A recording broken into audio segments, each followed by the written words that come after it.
ছোট বাচ্চা মারা যায়, নবী করিম সাল্লাল্লাহু আলাইহি সাল্লামের হাদিসের আলোকে তার জন্য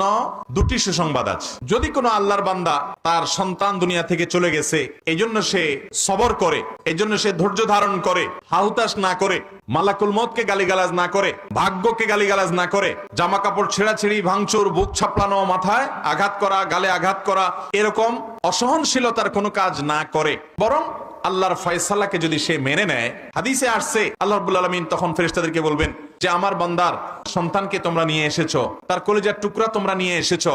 সন্তান হারানোর পর আমার বান্দার অবস্থান কি? কোন কোন নেককার বান্দা যারা সবর করতে পারেন, যারা আল্লাহর ফয়সালা রাজি থাকেন, তাদের ব্যাপারে ফেরেশতারা বলবে আল্লাহ আপনার বান্দা আপনার ফয়সালায় সন্তুষ্ট হয়ে বলেছে, আল্লাহ দিয়েছেন, তিনি আবার নিয়েছেন, অতএব আমি আল্লাহর এই সিদ্ধান্তকে স্বাগতম জানাই। নবী সাল্লাল্লাহু আলাইহি ওয়াসাল্লামের এই হাদিসে বলছে আল্লাহ তাআলা তখন ফেরেশতা